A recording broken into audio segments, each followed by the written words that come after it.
You don't need to go to the vets and stress your cat out just to find out what's going on inside their mouth. You can carry out a conscious oral exam at home without losing a finger. A conscious oral exam is a check that your vet would do to your cat when your cat is conscious.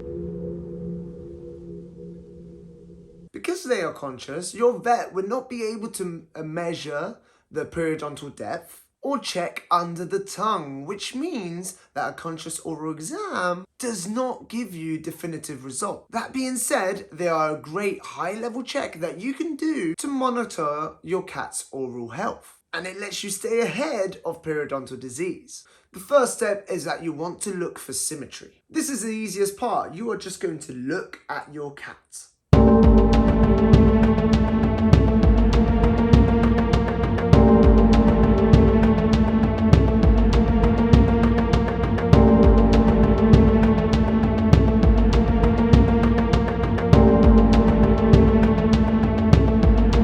Check for facial symmetry. Any mismatches could be signs of infection or oral tumours. For the next 2 steps, you're going to start touching your cat. Therefore, you need to decide when is the best time for you to do these parts of the oral conscious exam. This is not a good time to check your cat's teeth. This is not a good time to check your cat's teeth. This is the best time to check your cat's teeth. Cats have routines, so choose a time when your cat is more receptive to touch. So step 2 is that you're going to check the facial muscles and the facial bones. You want to gently stroke your cat's face, purposely targeting the cheeks, the jaw, and behind the ear. Spread your fingers and start from the nose and work your way backwards, trying to feel for any parts where your cat may be sensitive or for any lumps or bumps. So the lumps can be signs of infection, and places like behind the ear is where there are lymph nodes. So if you feel any hardness, that is also a sign of an infection spreading. Step 3 is to look inside the mouth. Now trust me, it's not as scary as it seems. This step will actually take a few days to complete. You're going to work your way up. You're not jumping in the deep end. That's when you lose a finger. The trick to this is to do it little and often. You're going to mask your actual intentions of looking at their teeth with something that they already enjoy. You're going to pet them in a specific way, which will eventually build up to you lifting their lip and checking their gums. Remember to first choose the right time to do this. Pick a time where your cat is more receptive to touch, or they're relaxed and looking for affection. Start by scratching behind the ears or the chin, a place where they already enjoy. These areas produce pheromones which your cat produces when they are relaxed. While scratching these areas, only for a second, move from the chin or the ear and scratch the mouth, the side of the mouth.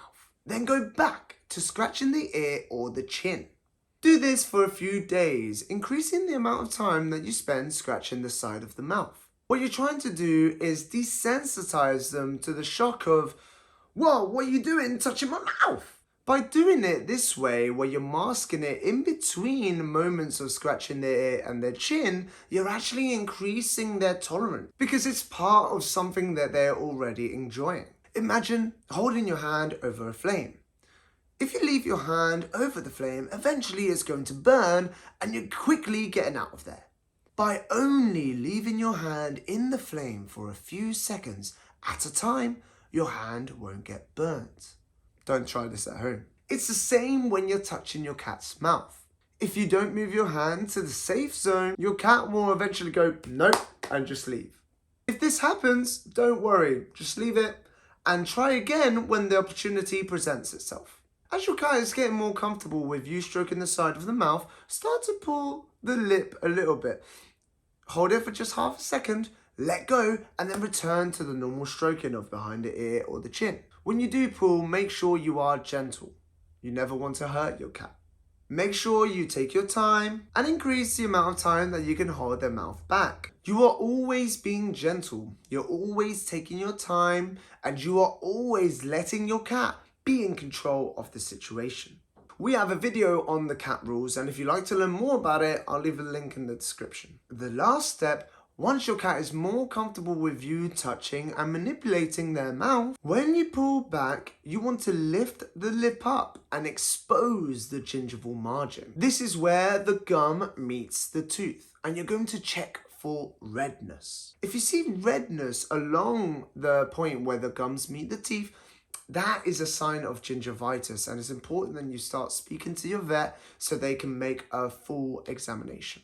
Remember, you're never going to pinch the lip to raise it or stretch it. You are gently pulling back using the flat of your finger. It is essentially the same method you would use to pet your cat normally, but instead this time you're directing the petting towards the way that you want the mouth to move. Never force your cat to do anything. Respect their time.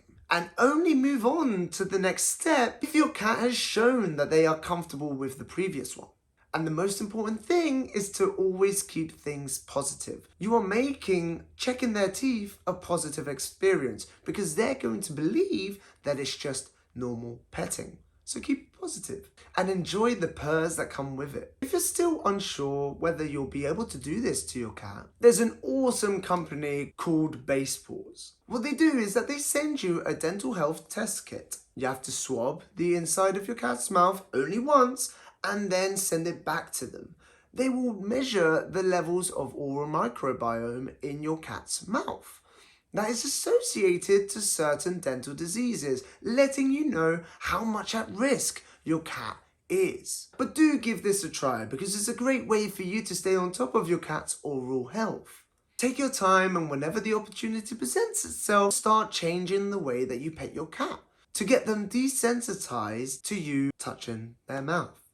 Let me know how it goes in the comments, and if you found this video useful, give us a like. When you do lift their mouth and you find that your cat has signs of gingivitis, that would be something like redness along the gum line, like shown here, you'll need to start brushing their teeth. Now, a cat toothbrush can seem very scary. That's why we've made a cat-friendly toothbrush called the Dental Wand. If you're interested, I'll leave a link below in the description. So keep your cat's teeth safe and keep your cat happy. If you like this video, YouTube thinks you'll like this one too. Check it out.